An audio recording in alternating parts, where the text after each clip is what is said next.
to where? Do you want it? Seriously? How much is it?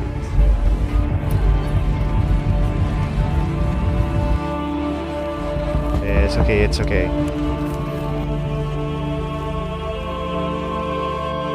Alright, there it is.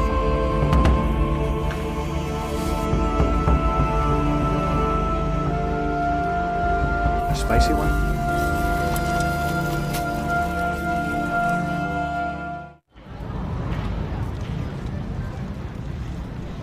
Greetings and welcome to a new video. I'm in Tirana, the capital of Albania. This mountainous country, located in the Balkans, is also known as the Land of the Eagles by the locals, or Zyperia. However, it has often been labeled as the Forbidden Country, a closed country, and even the North Korea of Europe due to the 50 years of communist rule by Enver Hoxha. Right behind me, we have a spectacular mosaic from this era in the 1980s classified as Albanian socialist realism style. It depicts the different historical periods of this land, from ancient times to the modern era, including the partisan uprising.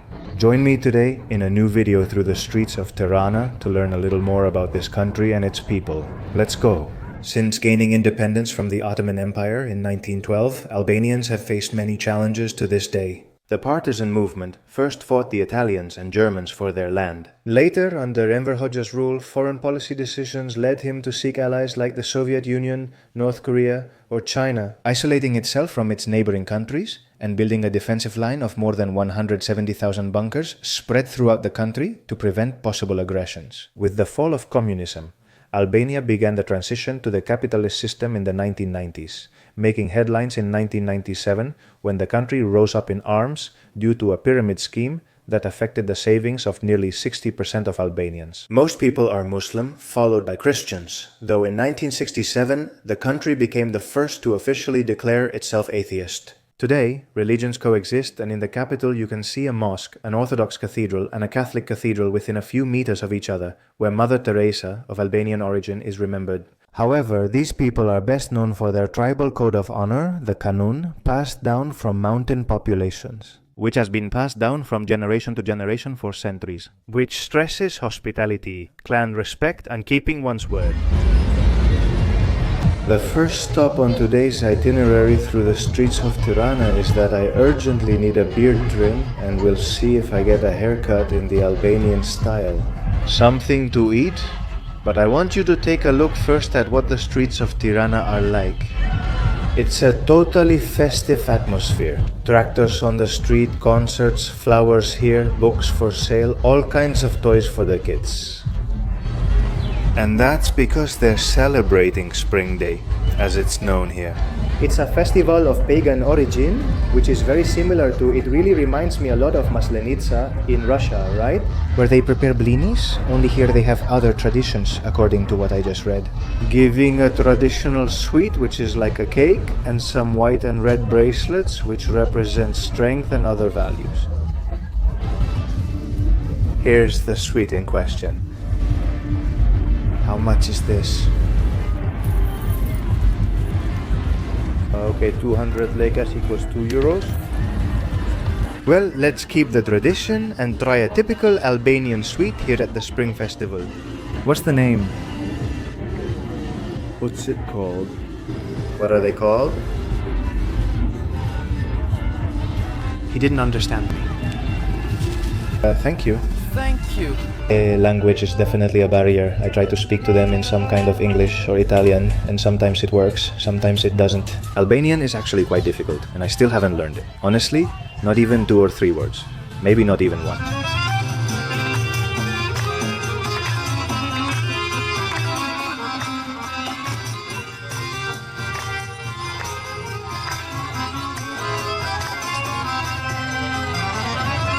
Well, here, with the rhythm of Albanian folk music, I think it's the perfect moment to sit down and try the dessert. This one, which is called balukum. Looks like an anise cake or something similar. Let's see. Yes, it reminds me of cake. We have this flavor in Spain too, with the same crunchiness for those who like this cake. You'll love it. It's just as sweet. Look, and this is the bracelet I was telling you about that is usually given as a gift.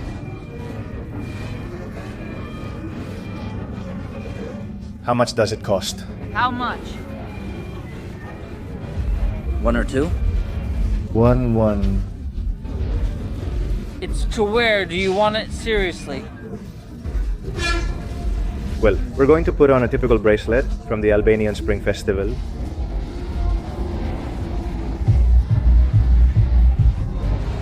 That's fine. Alright, well, that's it. Now we have the complete festive Albanian pack. I'm saving this cake for later, and it cost me about €1.5 and the bracelet 50 cents.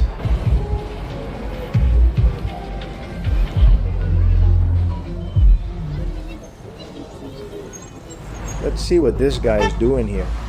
Excuse me, sir, what are you doing? Why are you taking pictures? Wow. Hey, wait, I know you, man. The Red Wanderer. And not so funny, but wow, this wasn't planned, huh? Well, let's see. We've come here to the first stop on today's itinerary. I wanted to show you something I found really interesting, which is none other than George W. Bush Street. If I'm not mistaken, Nacho, it's because he came here. He was the first United States president to visit Albania, and for them, Bush's visit was a great honor. He not only has a street here, but he also has a statue. He has a statue, that's true. In a town north of Tirana. Yes, honestly, there was a big scandal when he came. And well, there are rumors, you know. Are there rumors? There are rumors, gossip. They say that while he was greeting the people, his watch disappeared. It was stolen. But it's not confirmed, right? Well, then an official statement was issued saying that it wasn't stolen, that he actually said, "I'm going to step back so my bodyguard can remove my watch because it's uncomfortable." Official version versus this video. I took a look at the statue we found here, walking near Bush Street. It's what I was telling you about the partisan uprising. Here it is, the people of Tirana, partisan uprising. I imagine it will say something like from 17 to 44, and they have the figure of a partisan. He calls to action, raising his rifle and feast. It's something very characteristic of here, of Albania, the partisan uprising, the guerrilla-like organization against the common enemy. For those who don't know him, Nacho will be our guide today. Well, he's been my guide these past few days. That's why he already knows Albania quite well. You left 6 months ago, right? Almost 6. From Madrid, heading east. Heading east? Undefined. He has a YouTube channel where he shares fascinating adventures, visiting places like Liberland where few have been. I recommend you check out his channel if you want to see specific things, and the journey will continue, right?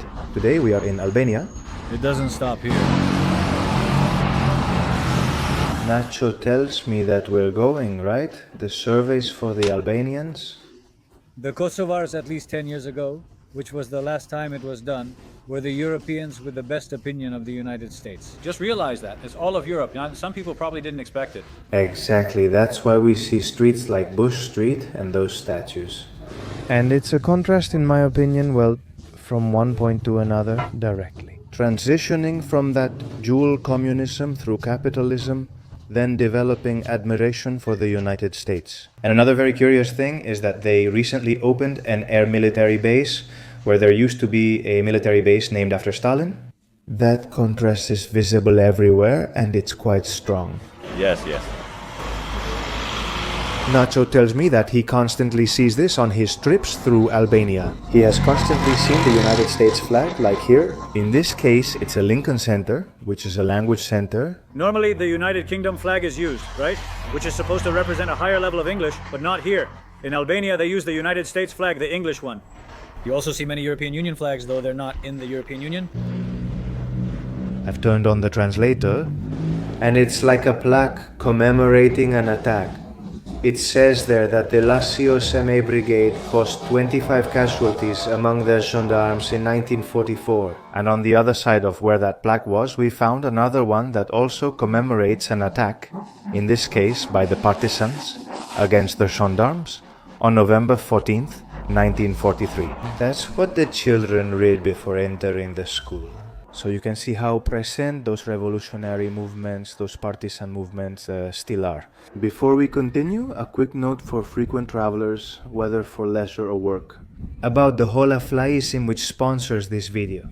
HolaFly is an eSIM or electronic SIM that lets you save time and money on your trip. Whenever I visit a new country, I have to buy an eSIM card at the airport or in the city. Many times the rates are unclear and recharging it can be a hassle. If you want reliable, fast connectivity while traveling, I recommend checking out HolaFly. They operate in over 170 destinations and provide unlimited data in 110. Their strength is the quick and simple installation, even for someone like me who had never used an eSIM before. It's all pretty easy. You choose the plans and the days you want to use during your trip. After a while, you get a QR code on WhatsApp with the installation code and instructions. A few minutes after receiving your code, your card is ready and available to use. Visit HolaFly through the link in this video's description and use the on-screen code for a 5% discount on your next purchase. And now, let's continue with the video. Next stop is a market. You already know that on this channel, we like to check out markets. In this case, it's a central market, maybe very touristy, but we've come here precisely to see Tirana, that city of contrasts. Let's begin with how beautiful this is. You can see various chays from here. Hello, hello. Different teas, let me see. Albanese, Albanese chai, gentian. Great. What's it for? Is it healthy? Is it good for everything? How much? 200 lekas, or 2 euros. Okay, one please. Well, that's it. Later we'll try the healthy Albanian blue chai. Thank you, Mili. Thank you. So they sell different chais teas, right? Objects here. So what's this? These are flasks, pipes. People smoke a lot here in Albania, and they also smoke a kind of tobacco. As you can see, look at how they sell the tobacco in a kind of brick. If you watch Nacho's video, you'll see how they let him try tobacco. In some places you can sample things like olives or nuts, but here they offer you tobacco and let you roll a cigarette yourself. The European Union hasn't regulated everything here yet. Could you give me some tobacco? Tobacco, yes. Strong or mild? No, mild. Mild, yes. A little bit? How much? Not a little, 100 grams.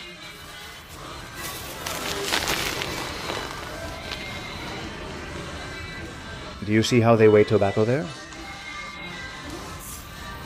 Well, I don't actually smoke, but let's buy some to fulfill the Albanian tradition of buying tobacco here. Is it Albanian tobacco? Albanese natural. Yes, natural. 100 grams? 100, 100. 100 grams? Yes. 100, 100. Yes, 100. How much is it? How much does it cost? Wow, look, what a huge handful of tobacco. Yes. Yes. 100 grams. 300. 300. Very good. Here you go. Plastic? Yeah. 100 grams tobacco, around 3 euros. Yes. You could probably find it cheaper elsewhere. This is a central area, this is a central market, but well. Thank you, Emil. Yes. Thank you. Everything's fine, yeah. Yes, thank you, Emil. Paper, yes, and filter. Paper? Filters, yes. It must be very cheap. Filters. Yes. And paper. Paper? This. With glue and without glue. Glue and natural. No glue. No glue without glue? No glue? I'll use glue because I'm very clumsy. Is there, do you have the package in a smaller size? No. Ah, okay. Yeah, it's a big deal for us that we don't smoke that much. We'll have to taste it unfiltered. That's more authentic. What paper, dude?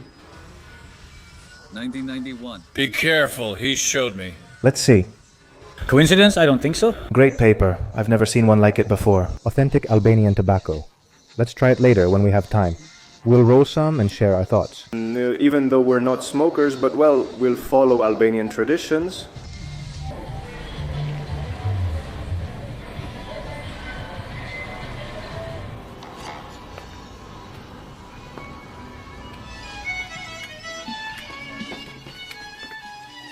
But what a deal. Sorry. What, Nacho? He can't even put the clip on. Hard to believe you're from Seville. I don't know, Nacho. They put these on every table in Seville, but I'm a bit clumsy, like my grandma used to say. As always, to our health. Albanian beer? They finally brought the food, the main dish, which, let's see, is for 4 people. This is for 4. So I'll get a piece like this since I eat like a bird, then go for the rest. It's lamb with yogurt, a typical dish here with plenty of dairy and meat, baked. Then a salad of fresh vegetables, onion, pepper and tomato. And a freshly made warm fluffy bread, which is kind of like a sponge cake. It smells like sponge cake. Yes, Nacho says it smells like sponge cake. So that's it, let's not talk anymore and let's give it a try. Let's see what the verdict is. It's a dish that takes an hour to prepare. Look, the meat is, it practically melts. It's really tender just by looking at it. I haven't tried it, but you can see it's very tender. Look how delicious. How delicious. Tender, it just falls apart. So, cheers to us, as always. Good. Crazy, brother. Delicious. If you love meat, melted cheese, and yogurts and things like that, you're going to love it.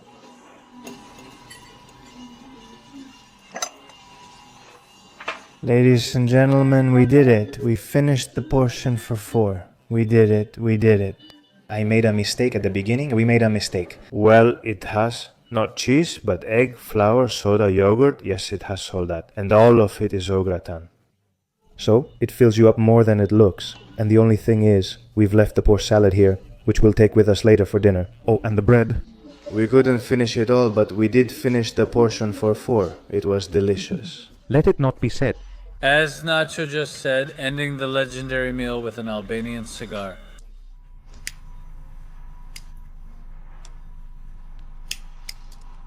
This is purely for culinary interest, right? For culture. Culture? Exactly. This isn't a vice. Exactly. We don't recommend smoking here. Nacho, what's your opinion on cigarettes? It's smooth, isn't it? It's smooth. I hate industrial tobacco, I swear. It disgusts me. And in fact, believe it or not, I've never tried an industrial cigarette because of how bad it smells to me. But this is something else. This is smoother and I like it. Yeah, no, it's smooth. After eating, It doesn't scratch your throat or anything, nothing at all. Really smooth with this after-meal cigarette. Nacho and I stayed here chatting. We're wrapping up for today, and we'll see you tomorrow, walking around a bit more, and learning a little more about Tirana and Albania. A secret. See you tomorrow, and if you're wondering about the cost, how much was it? 4 beers, the big plate, that one. For 4 people. For 4 people, and the salad and the bread, 32 euros. Good morning again from Tirana, another day here in this capital of Albania.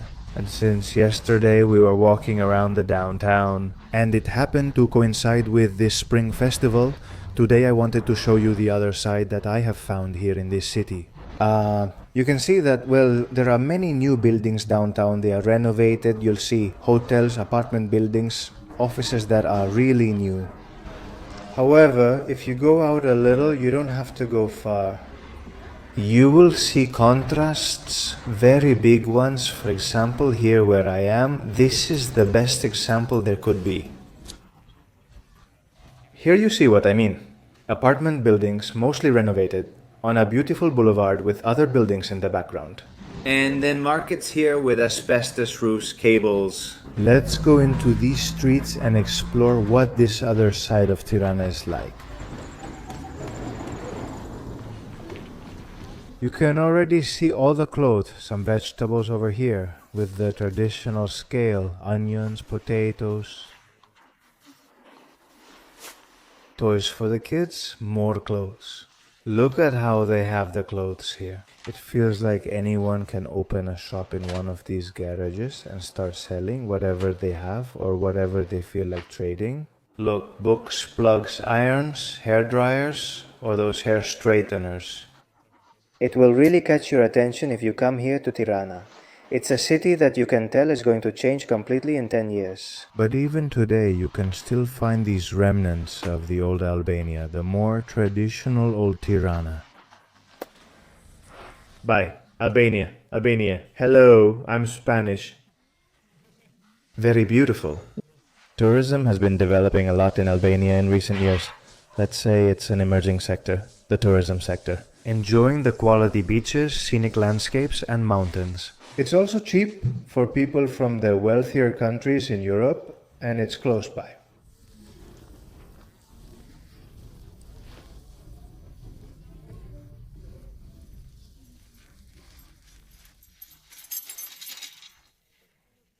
They can find everything. It looks like a flea market here with old phones, sunglasses, and right next to them, sequin dresses. And here we've arrived at the big market. Just to give you an idea, the other day Nacho and I were talking with some locals and they told us that salaries could vary, but there were people who could be earning 200 euros a month. That little. But well, it could range between 500, 600, and those who earned really well, 900 euros. Look, here everything is traditional fruits. How beautiful, everything full of fruits. As you can see, apples are 120 per kilo. €1, 120. 20 cents for the banana, 3 kilos, €1 for the tangerines. Ah, look at this, honey. Victor, my name is Ale. Nice to meet you. 1 kilo, please.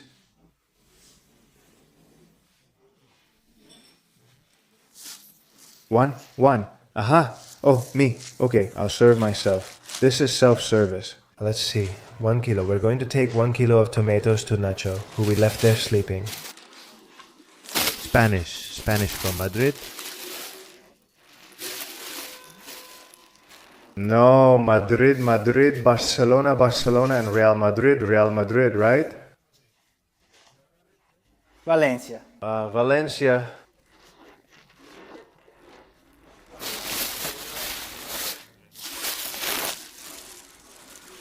Barcelona. As always, as a traveler, and I have no idea of Albanian, but well, football always brings people together, you know that. All right, there it is.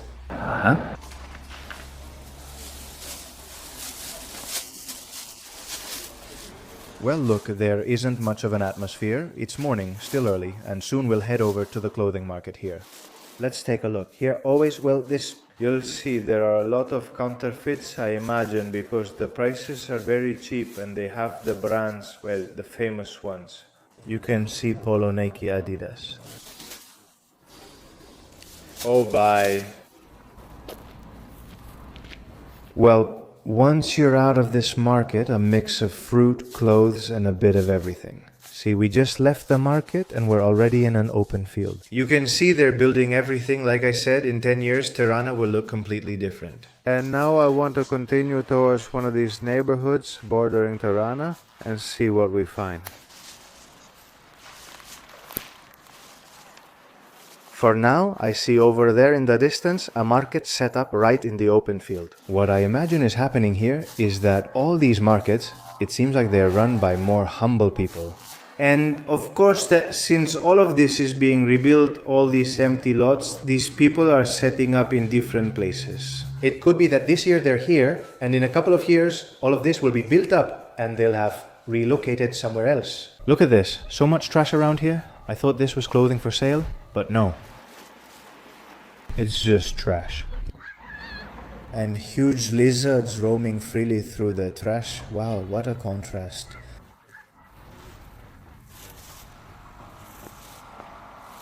And there, in the background, a cow grazing peacefully in the middle of the lot. Look, the clothes are right here on the grass. I wonder...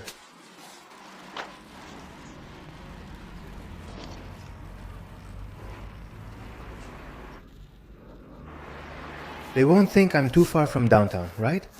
I'm about 10 minutes walking, 10 to 15 from the main square. And right here next to the solar granja, there are other little houses, well, shacks, and the chickens. People with their chickens right here next to them. The contrast is incredible. The new avenue with its trees, people strolling, paved roads, and tiles. And here on the left, another small farm, chickens and ducks too, basically the whole barnyard. Here, the local person sets up a ladder and steps onto the avenue. They're building a large modern building here. Here's the project, that's what I'm saying. In a few years, this will look completely different from the city. about 500 meters or so from the main avenue and the open field. I've come a bit further to a neighborhood where there aren't many open fields now. But I wanted to show you, you can still see stands with people selling things. I wanted to show you that before, here where there are now these modern buildings and where they plan to build more, before there was a market here just like the flea market we just saw. The market was here just 2 years ago. That gives us an idea of how quickly Tirana is changing.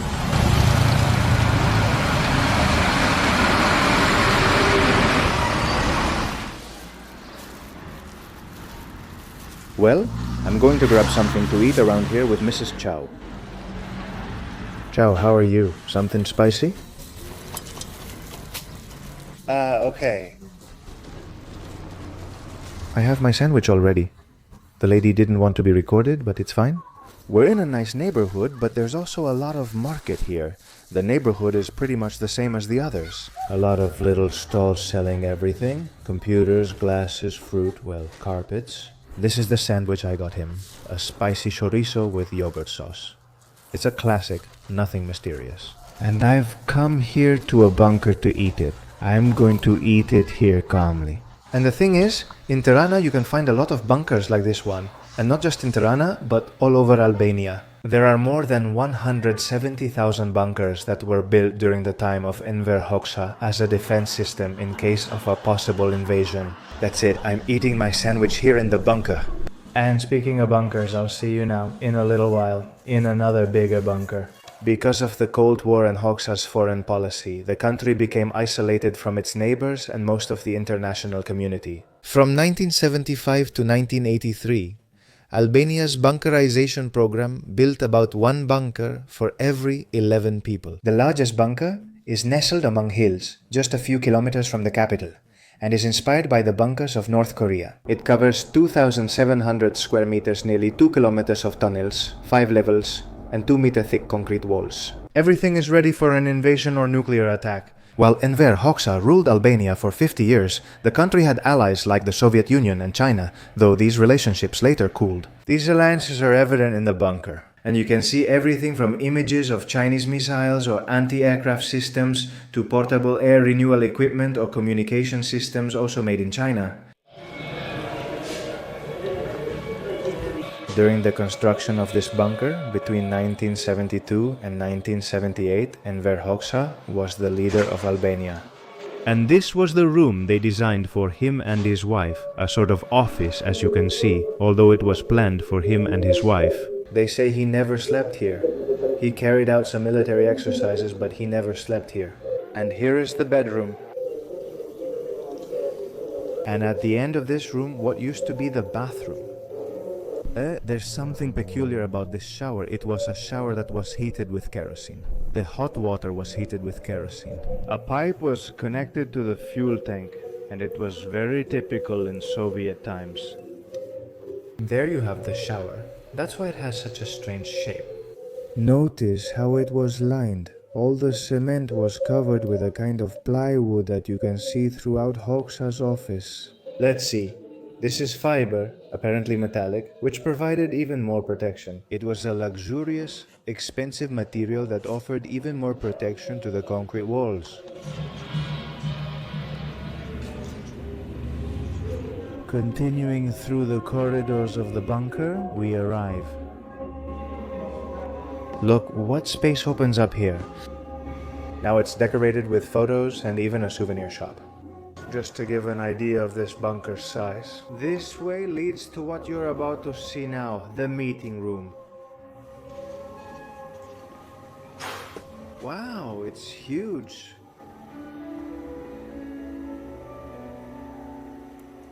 It's incredible. What an amazing room. It looks like a movie theater or a theater. Look at the stage over there. And of course, the radiators to keep from freezing to death here under the mountain and the ventilation systems. In fact, this is the largest room in the entire bunker. This room was intended to bring together the assembly and the government in case of war. When this room was built, the assembly had 250 members. That's why it's so big, so they could all fit here and 15 ministers. This is the only fortified parliament that has ever been built in all of Albania. Look all the way up there, there's a kind of amphitheater. This room is huge, and over here too. Nowadays, the Odyssey, as you can see, it's used for theatrical performances, movie screenings, and other things. Most people who couldn't afford housing were provided with social housing, which was usually very small, where several family members shared the same roof. And well, with just the basics and essentials to be able to live. No major luxuries, of course.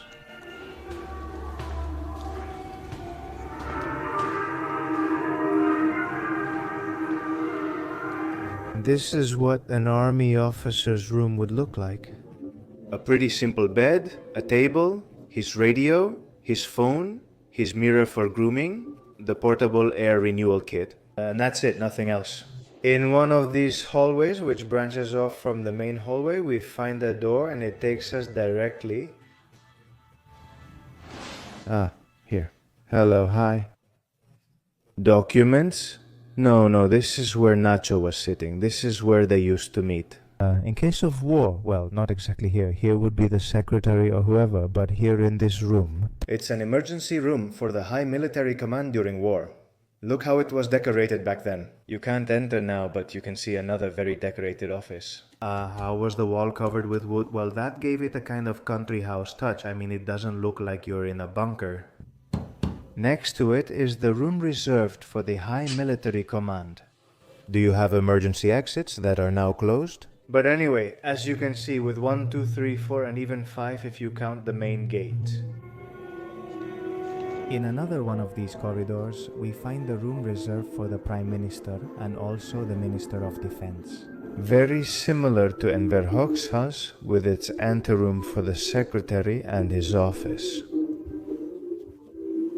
And his bed at the end. Look, okay? With all the possible comforts of the time, just a few meters smaller than Enver Hoxha's. It's incredible how many hallways there are and how big this place is. I know that on camera it might not be as noticeable and it might seem like it's always the same, but this is another new hallway. You can already see daylight over there. This is already another exit, different from the entrance we used to get here to the bunker. And... whoa, that's all. This has been the tour of the bunker. And I think I'm going to end the video here. So that's it, stay tuned and I'll see you next time. Bye.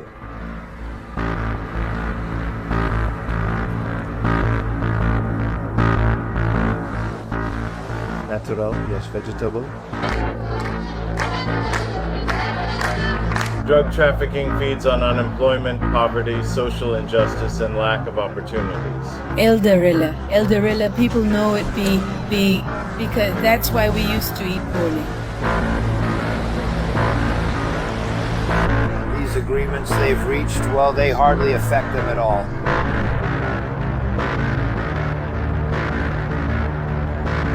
Thank you all. I just hope when this friend becomes famous here, he doesn't forget me in the third world. Help!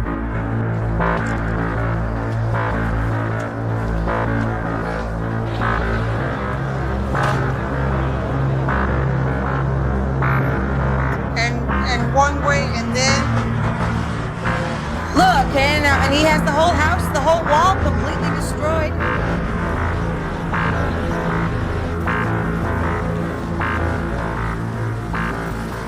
Thank you all.